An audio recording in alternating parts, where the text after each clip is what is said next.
Hello, I'm Lewis Talbot, and I am a business marketing major, and I will be going over HR today and some federal employment laws regarding human resources. Now, HR, or human resources, is a department that is within every single business and is very important. It regards the management of people within a business, such as the workers, managers, everybody that's in there. So, in order for the human resources system to be effective, they must actually follow federal rules and regulations. And so there are a few that have been created throughout recent history, and I will be going over them. So, we have the Fair Labor Standards Act, also known as FLSA, of 1938. This established the federal minimum wage and rules related to overtime pay and record keeping and child labor. Now, the federal minimum wage has changed throughout the years, but whenever it does change, it does have to remain consistent for that time. So it won't. So everybody will be getting that federal minimum wage at least for their work. Now, there's also the Equal Pay Act of 1963. Now, this prohibits unequal pay for males and females doing substantially similar work. There actually has been a history of this, where a female is doing similar work to a man, and yet she received less pay. And so this is why this act was established, because this has been an ongoing thing throughout history that needed to have stop put to it. Now, we also have the Title VII of the Civil Rights Act of 1964. Now, the Civil Rights Act of 1964 is very, very well known. African-American people were discriminated against, especially in the South, in all kinds of ways, such as, there's an example of Rosa Parks in the bus. There's also a lot of other famous protesters that ended up being leaders within the civil rights movement, which led into the Civil Rights Act, such as Martin Luther King Jr. as well.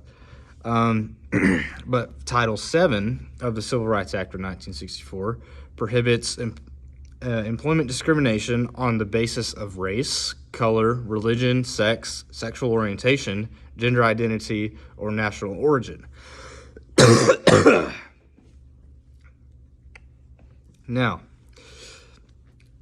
not all of these things were issues in 1964, so the Title VII has had to have been updated throughout the years. But, for example, race and age and color and religion, those were discriminatory issues at the time when it was signed into place.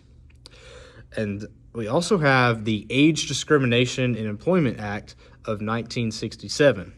Now, this prohibits employment decisions against people age 40 and older, because people age 40 and older have been discriminated against for their age. So this prevents that discrimination. And 40 is not the retirement age. I believe it's somewhere up there in the 60s is when the retirement age is, but no one is forced to retire over their age because they are protected by this Age Discrimination and Employment Act. So we also have Pregnancy Discrimination Act of 1978, and this prohibits discrimination against pregnant women. That's pretty simple right there. Now, Americans with Disabilities Act of 1990, now this also prohibits discrimination on the basis of physical or mental disabilities. So, for example, somebody cannot be fired for breaking their leg, because that sort of situation would be covered in the Americans with Disabilities Act of 1990. Now, we also have another Civil Rights Act, the one that was signed into place in 1991. This basically just strengthened the provisions for the Civil Rights Act of 1964 by providing for jury trials and punitive damages.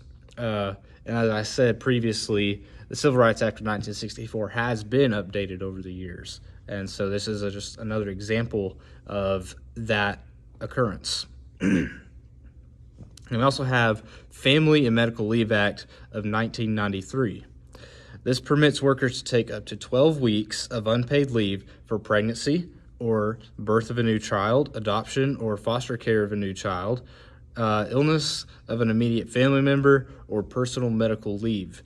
So I've seen examples of this throughout my life. I've had high school teachers that have had to take a maternity leave after they just had a baby. And so this is an example of the Family and Medical Leave Act of 1993. And sure enough, my teacher, after her maternity leave was through, she came back, she had her same job, and she also continued to receive pay while she was on her leave.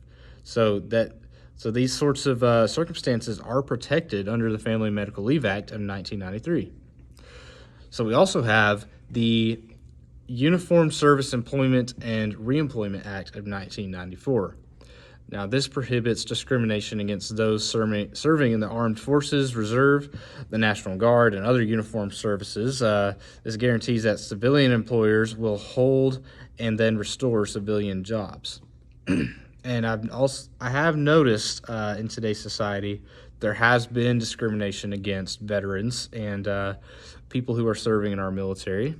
And so but when it comes to employment, they can't be discriminated against because it is covered in the Uniformed Services Employment and Reemployment Rights Act of 1994. Now, there's also the Genetic Information Non-Discrimination Act of 2008.